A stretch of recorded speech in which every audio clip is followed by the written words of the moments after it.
Akhir-akhir ini aku melihat kalian kelas akhir, khususnya kelas 6, kelas 3 extension, seperti menegakkan benang basah. Ya, seperti menegakkan benang basah. Kalau kalian duduk sejenak, kalian renungi sejenak, keberadaan kalian di kelas akhir ini bukan masuk ke dalam situasi yang biasa-biasa saja. Kalian butuh satu, keikhlasan batin. Yang kedua, kemampuan untuk mendelokalisasikan ya kebiasaan-kebiasaan yang belum pernah kalian lakukan. Kalau kalian tidak mampu melokalisasikan waktu dengan baik, maka kalian akan tergelincir, kalian akan terjerembab dalam masa di mana kalian setelah ini merasa aku tidak dapat apa-apa. Hati-hati itu loh. Kamu harus memahami esensi dari nilai amaliyah tadris ini, karena tidak semua sekolahan menerapkan ini. Hanya Darko 3 yang menerapkan ini. Amaliyah tadris itu kalau di tingkat universitas, di perguruan tinggi, dipraktekkan khusus di fakultas tarbiyah atau di fakultas keguruan. Selain itu tidak ada. Artinya apa? Bukan menginginkan kalian menjadi guru secara formalitas, tetapi apapun jabatan kalian nanti, kalian mampu menjadi guru untuk anak-anakmu, untuk tetanggamu, untuk adik-adikmu, untuk siapapun yang ada di sekitar kalian. Kalau di kampus itu praktek mengajarnya bukan di kelas teman kita kuliah, enggak, tapi kita dikirim ke sekolah-sekolah oleh fakultas kita. Kalau kalian tidak punya misi, akan sama seperti teman-temanku. Selesai praktek ngajar, ya sudah, udah gitu nilainya nggak bagus, udah gitu tidak ada impact terhadap dirinya. Nah, aku ingin share kepada kalian. Dulu ketika aku praktek mengajar, baru sehari ngajar, itu langsung dipanggil oleh bagian kepala atau pembina OSIS. Ya. Terus tiba-tiba apa? Ditawari untuk menjadi pembina OSIS di situ. Baru sekali ngajar. Kenapa? Karena saya punya misi. Misiku satu, supaya sekolahan ini susah melupakan kehadiranku di situ. Apa yang terjadi? Ketika pamitan, teman-teman satu kelompok itu pamitan selesai praktek di sekolahan itu, anak-anak itu tidak mau saya pulang. Anak-anak tidak mau saya tidak mengajar lagi di situ. Mereka berharap supaya besok balik, Kak, besok balik lagi ya, Kak, besok balik lagi ya. Sampai teman-teman kelompokku itu merasa heran, kamu tuh ngapain aja sih di kelas sampai segitunya anak-anak. Nah, kenapa? Karena kehadiranku waktu itu aku sadar, aku sedang diuji untuk mampu menarik perhatian orang yang akan aku hadapi. Siapa di antara kalian yang membaca buku sebanyak-banyaknya untuk sumber referensi pembicaraan kalian? Sebagai kaum akademisi, kalian harus bersikap dengan mengedepankan pola pikir, jangan fisik. Ya, jangan fisik. Mohon maaf, kalau kuli bangunan itu fisik, nggak perlu pakai otak. Karena otaknya sudah dipakai oleh arsiteknya.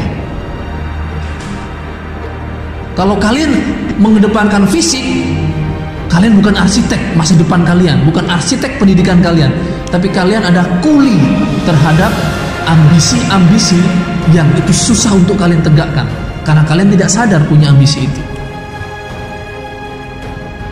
Makan kalian itu untuk menambah stamina atau melakukan rutinitas itu.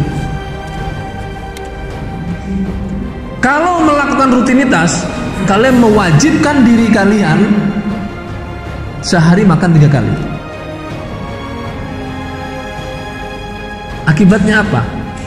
Apa yang kamu makan itu tidak berkualitas terhadap fisik kalian. Tapi kalau kalian sadar, makanku ini adalah untuk menambah stamina. Loh, aku makan tengah malam nggak apa-apa, sehari sekali tengah malam, yang penting stamina aku masih sehat. Dan kamu tahu takaran makananku itu seberapa. Seluruh manusia di pelosok dunia dimanapun dia berada, waktu yang diberikan Tuhan itu sama. lebih-lebih di Indonesia 24 jam list. Waktumu berapa dalam sehari semalam? Sama dengan waktuku, sama dengan waktu yang lain. Kenapa ada orang yang dalam 24 jam itu bisa mengerjakan banyak hal dan hasilnya luar biasa semuanya? Kenapa? Karena mereka punya manajemen waktu yang baik. Jam berapa sampai jam berapa aku mengerjakan apa? Enggak selesai, ya sudah tinggalin karena waktunya sudah habis. Jam berapa sampai jam berapa aku mengerjakan yang lainnya? Jam berapa sampai jam berapa aku mengerjakan yang lainnya? Apakah kalian memetakan waktu seperti itu? Kagak. Kalian pukul rata habis semuanya untuk mengurusi sesuatu yang itu bisa menutupi atau menindih kreativitas kalian di bidang yang lainnya. Akhirnya apa yang terjadi? Yang ini nggak dapat, kreativitasmu tertimbun. Udah habis. Waktu sudah saya kotak-kotak. Saya sudah memanajemen waktu dengan baik. Sudah ada timetable-nya.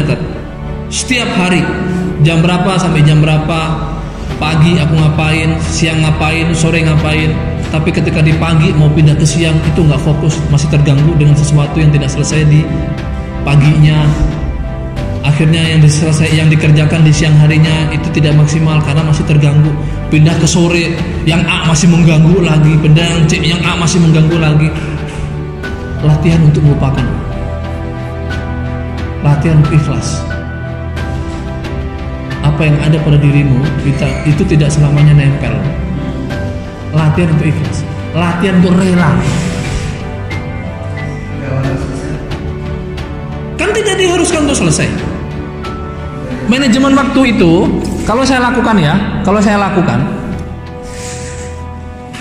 pagi saya ngapain, siang ngapain, sore ngapain, malam ngapain, tengah malam ngapain, subuh ngapain, habis subuh saya ngapain, balik ke pagi lagi. Targetnya itu bukan selesai, ini terlaksana. Nggak selesai di pagi, ya akan aku lanjutkan di pagi besoknya. Kalau saya ngurusin pagi doang, maka yang siang, yang sore, yang malam, tengah malam, yang subuh itu tidak akan kesentuh. Kalau aku hanya ngurusin ngajar, aku tidak akan bisa menciptakan video. Aku tidak akan bisa menulis. Aku tidak akan punya waktu baca.